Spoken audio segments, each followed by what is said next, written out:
एक शहर में दो दोस्त रहते थे। उनका नाम रघुवीर और सुप्रिया था। ये दोनों बहुत अच्छे दोस्त होते हैं। बचपन से एक दूसरे के साथ रहते थे। रघुवीर बहुत आलसी होता है। रघुवीर कभी अपना काम टाइम पर नहीं करता, सारे काम सुप्रिया से करवाता था। सुप्रिया कर भी देती थी। रघुवीर को गाने सुनना और गेम खेलना बहुत पसंद था। और सुप्रिया पढ़ाई में बहुत होशियार होती है। सुप्रिया को पढ़ाई करना और रघुवीर से बातें करना पसंद था। इन दोनों के बीच कोई नहीं आता था, सब रघुवीर से डरते थे। ऐसे ही समय बीतता है और दोनों बड़े हो जाते हैं। रघुवीर के अंदर कोई सुधार न होता देख के रघुवीर के मम्मी पापा को बहुत चिंता रहती थी। डांटने पर सुप्रिया हर बार रघुवीर को बचा लेती थी। पर यह कब तक चलता, दोनों कॉलेज आ गए थे। रघुवीर एक क्लास पीछे था सुप्रिया से, क्योंकि रघुवीर फेल हो गया था। रघुवीर के पापा ने रघुवीर को बहुत सुनाया और रघुवीर कुछ नहीं बोलता, चुपचाप अपने रूम में चला जाता था। उतने में सुप्रिया आ जाती है और रघुवीर के पापा सुप्रिया से कहते हैं, बेटा अब तू ही इसे समझा। तब सुप्रिया रघुवीर के पास जाती है और रघुवीर को पढ़ाई करने के लिए बोलती है। सुप्रिया रघुवीर को कहती है, आगे तुमने पढ़ाई नहीं की तो मैं तेरी कोई हेल्प नहीं कर सकती। रघुवीर बहुत सीरियस हो गया था, पापा ने बहुत गुस्सा किया आज रघुवीर पर।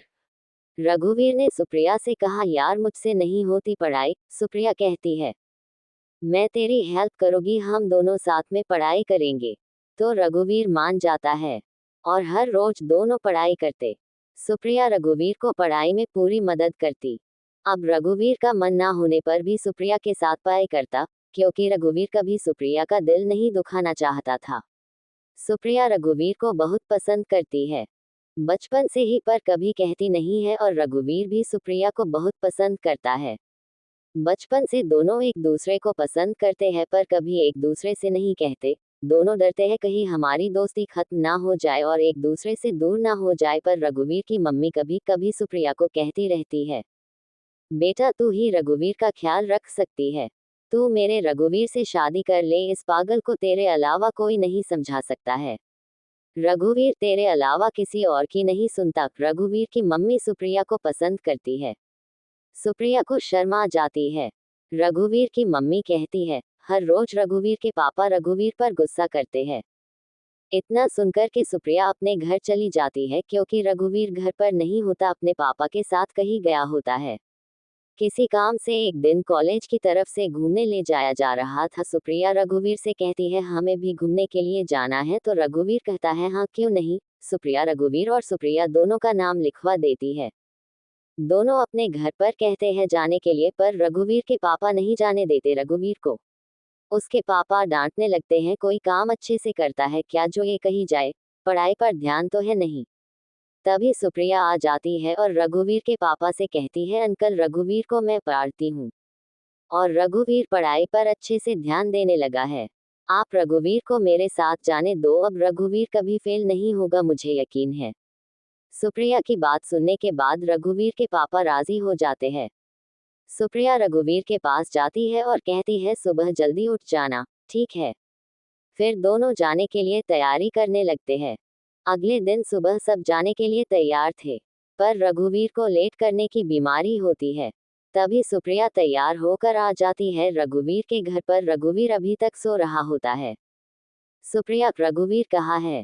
रघुवीर की मम्मी, रघुवीर सो रहा है। सुप्रिया, अभी तक सो रहा है। इतना कहे कि सुप्रिया रघुवीर के रूम में चली जाती है और रघुवीर को उठाने लगती है। रघुवीर कहता है, कुछ देर और सोने दे यार। सुप्रिया कहती है, नहीं हम दोनों लेट हो जाएंगे। फिर रघुवीर उठ जाता है और जल्दी से तैयार होने लगता है, क्योंकि रघुवीर सुप्रिया का हर कहना मानता है, और जल्दी कॉलेज की ओर जाते हैं। दोनों कुछ ही टाइम बाद कॉलेज पहुंच जाते हैं। कुछ देर और लेट करते तो सब निकल जाते हैं। सुप्रिया रघुवीर को मारने लगती है, क्योंकि सब बस में बैठ भी गए थे, सिर्फ रघुवीर और सुप्रिया का ही इंतजार कर रहे थे। दोनों भी जल्दी से बस में बैठे जाते हैं, सब मौज मस्ती करते हैं और गाना गाते हैं। रघुवीर और सुप्रिया को सबसे पीछे की सीट मिलती है। लेट होने की वजह से सुप्रिया रघुवीर पर गुस्सा करती है, आज तेरी वजह से बस छूट जाती ना। तब रघुवीर कहता है, यार सॉरी। सुप्रिया मान जाती है और बातें करने लगती है। सुप्रिया को नींद आने लगती है। और रघुवीर अपने फोन से गाने सुन रहा होता है। सुप्रिया खिड़की के पास ही बैठी होती है और खिड़की पर सर रख के सो जाती है। जैसे जैसे बस हिलती है वैसे वैसे बार बार सुप्रिया उठ जाती है।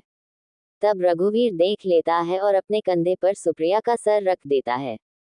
सुप्रिया रघुवीर के कंधे पर ही सो जाती है। तभी अचानक बस ब्रेक मारती है तो सुप्रिया रघुवीर को कस के पकड़ लेती है और रघुवीर को बहुत अच्छा लगता है। रघुवीर भी अपना हाथ सुप्रिया के कमर पर रख लेता है और दोनों एक दूसरे के करीब आ जाते हैं। सुप्रिया नींद में रघुवीर के गले के पास ही सुप्रिया के लिप्स लगने लगते हैं। तभी रघुवीर को कुछ कुछ होने लगता है। रघुवीर सुप्रिया को कस के पकड़ लेता है। सुप्रिया भी रघुवीर को पकड़ लेती है। ना जाने क्या होता दोनों को। रघुवीर भी अपने आप को संभाल नहीं सका, सुप्रिया इतना करीब आ गई थी। सुप्रिया और रघुवीर के लिप्स दोनों एक दूसरे के बहुत करीब आ जाते हैं और रघुवीर सुप्रिया को किस करने लगता है और सुप्रिया भी साथ देती है। दोनों एक दूसरे में खो जाते हैं। सुप्रिया को रघुवीर प्यार से अपनी ओर खींच लेता है और दोनों एक दूसरे को किस करते रहते हैं। तभी अचानक बस रुक जाती है और रघुवीर दूर हो जाता है। तभी सुप्रिया रघुवीर को अपनी ओर करती है पर रघुवीर कहता नहीं। फिर सुप्रिया भी दूर हो जाती है। अब दोनों एक दूसरे को देखने लगते हैं। रघुवीर कहता है, सॉरी वो सुप्रिया पता नहीं क्या हुआ। रघुवीर डरने लगता है पर सुप्रिया रघुवीर के बोलने से पहले ही रघुवीर के लिप्स पर अपनी उंगली रख देती है और कहती है, जो हुआ अच्छा हुआ, मुझे अच्छा लगा। बस फिर से चलने लगती है। सुप्रिया रघुवीर से कहती है, मैं तुमसे बहुत प्यार करती हूँ रघुवीर। काफी टाइम से रघुवीर भी सुप्रिया को पसंद करता था। रघुवीर भी कहता है, मैं भी बहुत प्यार करता हूँ सुप्रिया, पर हमारी दोस्ती खराब ना हो इसलिए कभी कहा नहीं। फिर दोनों गले लग जाते हैं। दोस्ती प्यार में बदल गई।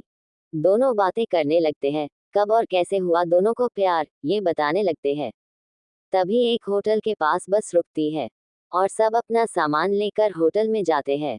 अपने अपने रूम लेने के लिए सुप्रिया और रघुवीर भी होटल में जाते हैं।